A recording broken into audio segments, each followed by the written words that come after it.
Hello everyone, कैसे हैं आप लोग। आई होप आप लोग अच्छे होंगे। तो सबसे पहले तो मैं आप लोगों को नए साल की शुभकामना देना चाहती हूँ। और आप लोग नए साल में आप लोग अच्छे से तैयारी कीजिए, आप लोग जॉब लीजिए और आप लोग अपने सही ढंग से अच्छे से पढ़ाई कीजिए, इधर उधर टाइम बर्बाद मत कीजिए।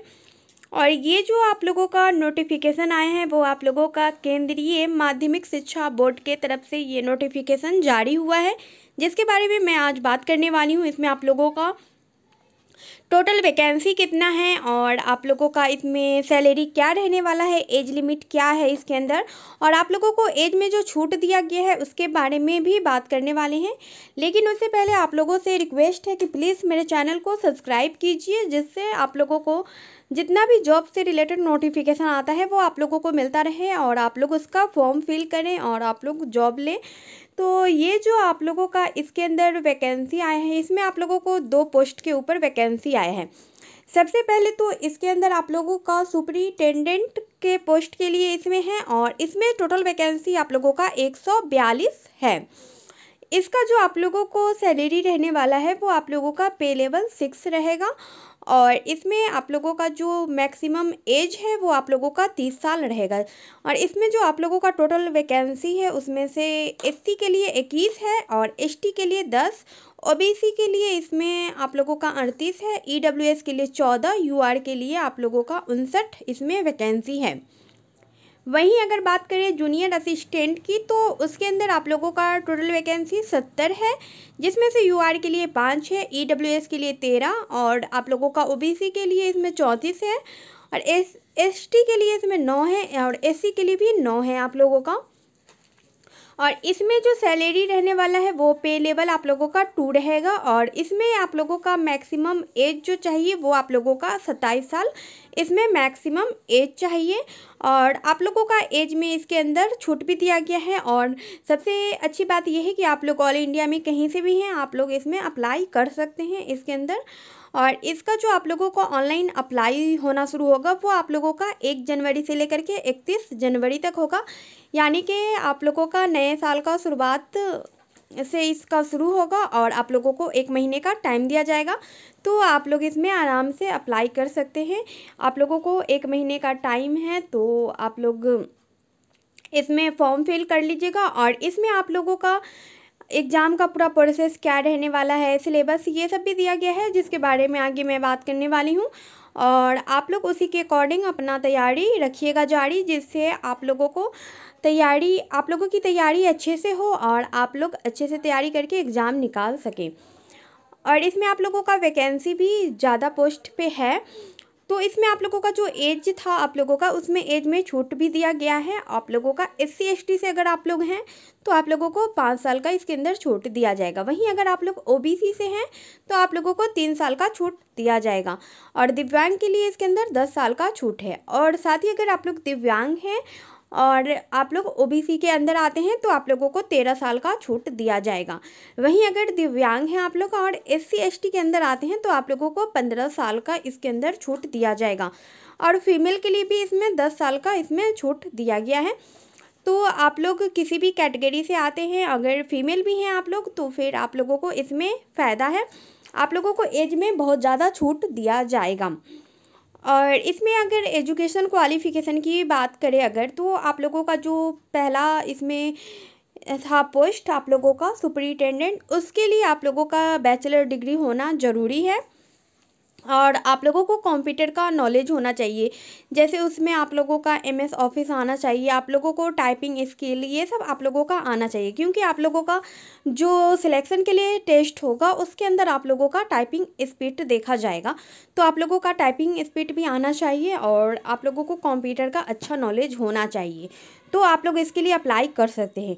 उसके बाद आप लोगों का जूनियर असिस्टेंट के लिए है, तो इसमें जो आप लोगों का है इसमें आप लोग 12th किए हैं तो आप लोग इसमें अप्लाई कर सकते हैं।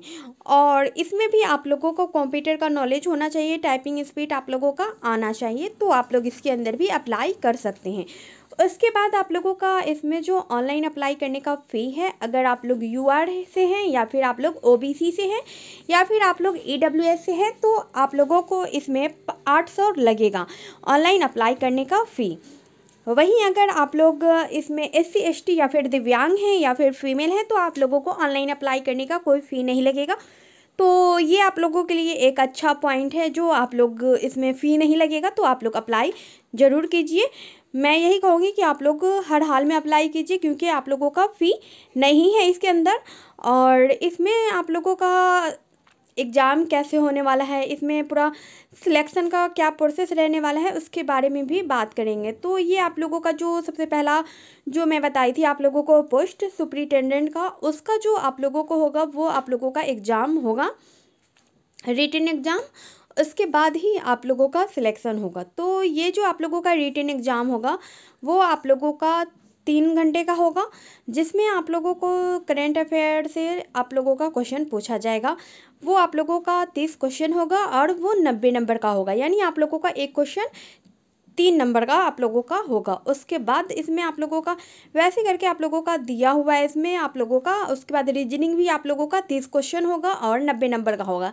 ये भी आप लोगों का एक क्वेश्चन 3 नंबर का होगा। उसके बाद मैथ है, तो मैथ में भी आप लोगों का 30 क्वेश्चन पूछा जाएगा और 90 नंबर का होगा।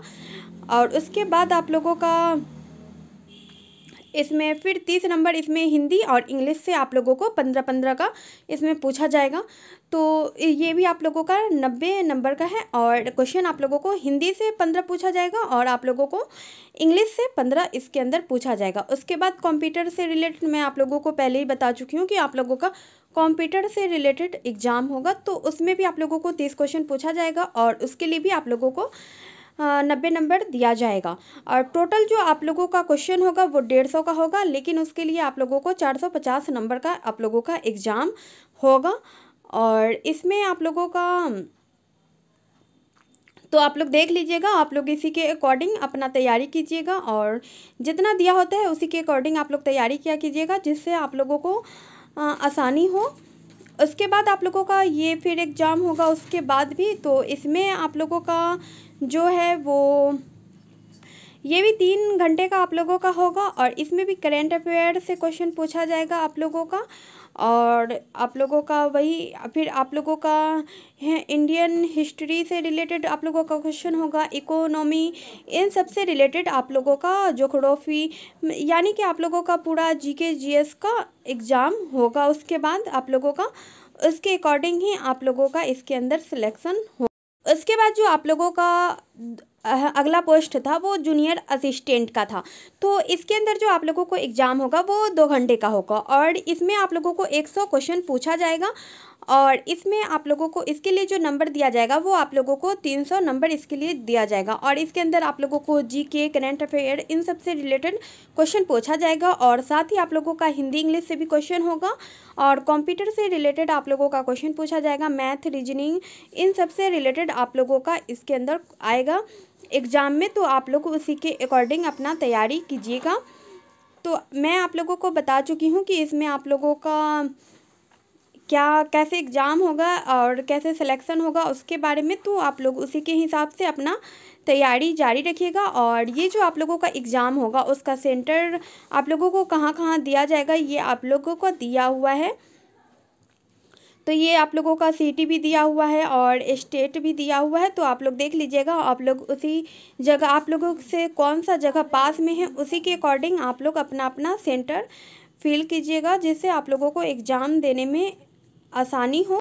तो इसके अंदर आप लोगों का एग्ज़ाम का तैयारी करने के लिए और फॉर्म फिल करने के लिए जो भी आप लोगों के लिए इम्पोर्टेंट था उसके बारे में मैं आप लोगों को इन्फॉर्मेशन दे चुकी हूँ।